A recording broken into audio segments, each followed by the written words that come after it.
There are men who go to war with guns, grenades, and rage. And then there was one man who went with nothing but faith, a pair of hands, and a promise he would never break. His name was Desmond Doss, and while everyone around him was trained to kill, he was trained to heal. But what Hollywood didn't show you was the hell he walked through long before he ever set foot on that battlefield, the abuse that shaped him, the rejection that nearly destroyed him, and the moment when the same soldiers who mocked him begged God that he would be the one to find them bleeding in the dirt. You think courage is about fighting. But what if courage is about refusing to fight, even when the whole world tells you you're a coward, even when your own father puts a gun to your head, even when your brothers in arms spit on you and beat you in the night because they think you'll get them killed? Desmond Doss didn't just save 75 men on Hacksaw Ridge. He saved them after being told he didn't belong there, after being court-martialed for his beliefs, after watching men die because they refused his help, and after dragging body after broken body down a cliff while bombs tore the earth apart beneath his feet. This is not a story about a hero. This is a story about a man who decided that his soul mattered more than his survival, and in doing so became the only conscientious objector in American history to receive the Medal of Honor. But before he was a medic, he was just a boy who watched his father drown in alcohol and violence, a boy who almost killed his own brother in a fight and swore to God he would never raise his fist again. A boy who loved a woman so deeply that he was willing to lose everything just to keep his word to heaven.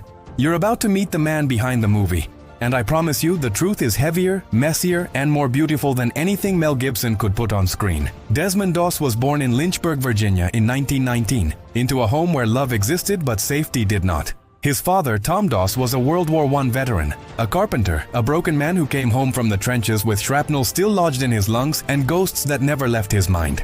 Tom drank to forget, and when he drank he became someone else, someone violent, someone dangerous, someone his own children learned to fear. Desmond's mother Bertha was a Seventh-day Adventist, a woman of quiet faith and endless patience, and she held that family together with prayers and bruises she never talked about. Desmond grew up watching his father rage, watching his mother weep, watching his older brother Harold take beatings meant for him. And one day when Desmond was just a boy, he and Harold got into a fight. A stupid childish fight that turned serious when Desmond grabbed a brick and hit his brother in the head so hard that Harold collapsed and blood poured from his skull. Desmond thought he had killed him, and in that moment, everything changed. He fell to his knees, begging God for forgiveness, swearing that he would never hurt another human being again, that he would spend the rest of his life saving lives instead of taking them. And that vow became the foundation of everything he would ever do. His mother showed him a framed picture that hung in their home, a painting of the 10 Commandments, and she pointed to the words, "Thou shalt not kill," and told him that those words were not suggestions. They were sacred, and Desmond believed her with every fiber of his being. But the world doesn't reward boys who refuse to fight. It punishes them.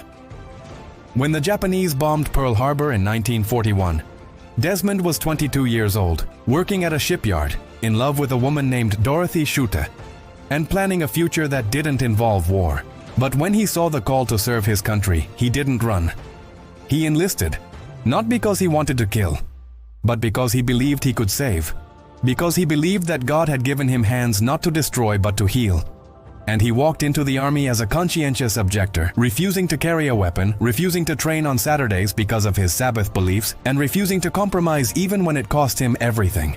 The other soldiers hated him. They called him coward, weakling, traitor. They threw boots at his head while he prayed at night. They beat him in the barracks and told him he was going to get them all killed. And his commanding officers tried everything to get rid of him. They assigned him the worst duties. They humiliated him in front of the entire company. They even court-martialed him and tried to declare him mentally unfit for service. Desmond could have quit. He could have accepted a discharge and gone home to Dorothy, but he refused because he knew that if he walked away, he would be proving them right. He would be proving that faith was weakness, that conviction was cowardice, and he couldn't let that happen. His father, the same man who had beaten him as a child, showed up at the trial and threatened an officer with a gun to defend his son's right to serve. And that moment, as insane as it sounds, is what saved Desmond's military career. The charges were dropped, and Desmond Doss was sent to war.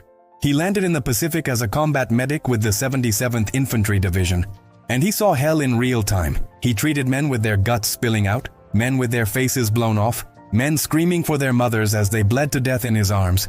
And every time he saved someone, every time he stopped the bleeding or carried a wounded soldier to safety, the men who once mocked him started to see him differently. They stopped calling him coward. and started calling him Doc. But nothing prepared him for Hacksaw Ridge.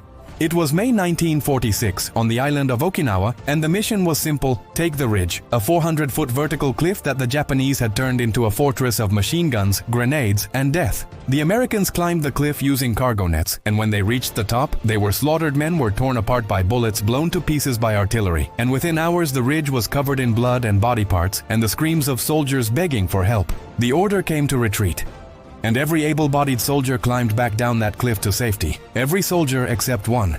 Desmond Doss stayed behind, alone, unarmed, surrounded by enemy fire, and he started dragging the wounded to the edge of the cliff, one by one, lowering them down with a rope, praying the same prayer over and over again. "Lord, please help me get one more, just one more." And he didn't stop. Not when bullets ripped past his head, not when grenades exploded at his feet, not when he was so exhausted he could barely stand. He just kept going. One more, one more, one more, until 75 men, 75 soldiers who would have died on that ridge, were safely down below. He didn't count them. He didn't even know how many he saved until someone else did the math later. All he knew was that God kept giving him strength to get one more, and he couldn't stop as long as there was still one more to save. But the story doesn't end there. Because after Hacksaw Ridge, Desmond stayed in combat. He continued to serve. He continued to run into gunfire to pull men out, and during one battle he was hit by a grenade that tore through his leg and arm, shredding his flesh and leaving him unable to walk. A group of soldiers put him on a stretcher and started carrying him to safety. But along the way they came across another wounded man, someone in worse shape, someone who was dying, and Desmond, bleeding and broken, rolled himself off the stretcher and told them to take the other man first. He lay there in the dirt, waiting, bleeding, and then he saw a Japanese soldier running toward him, and Desmond couldn't move, couldn't fight, couldn't do anything but close his eyes and pray. But the shot never came. The soldier ran past him, and Desmond survived, barely, but he survived. He was eventually evacuated, treated, and sent home. But the war had taken everything from him. He lost a lung, he lost his hearing. He spent years in and out of hospitals, and he lived the rest of his life in pain. But he never once regretted his choice. He never once wished he had carried a gun, because he knew that his hands were meant to save, not to kill. And he did exactly what God called him to do. In 1945, President Harry Truman placed the Medal of Honor around Desmond Doss's neck, and when the president reached out to shake his hand, Desmond, a man who had been beaten, mocked and nearly killed for his beliefs, stood there as living proof that you don't need a weapon to be a warrior, you don't need to kill to have courage, and you don't need the world's approval to do what's right.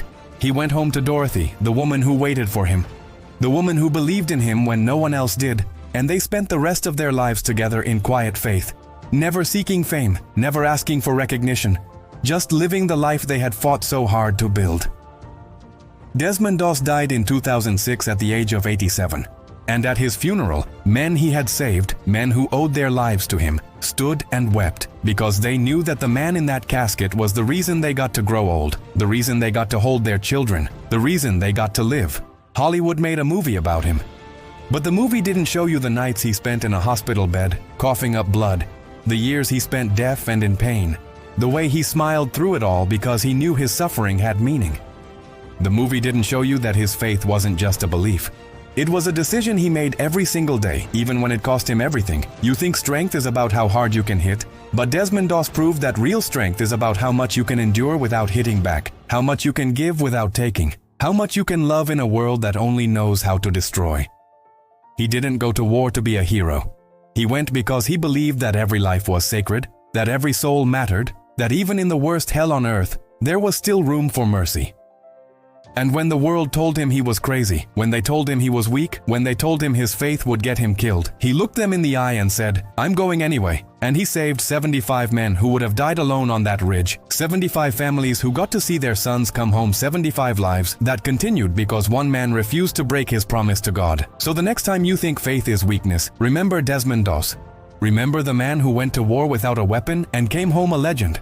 Remember the man who proved that you can stand firm in your beliefs even when the whole world is trying to tear you down. And remember that sometimes the bravest thing you can do is not to fight, but to save, to heal, to carry the broken, and to never ever let go of what you know is right, no matter how much it costs you.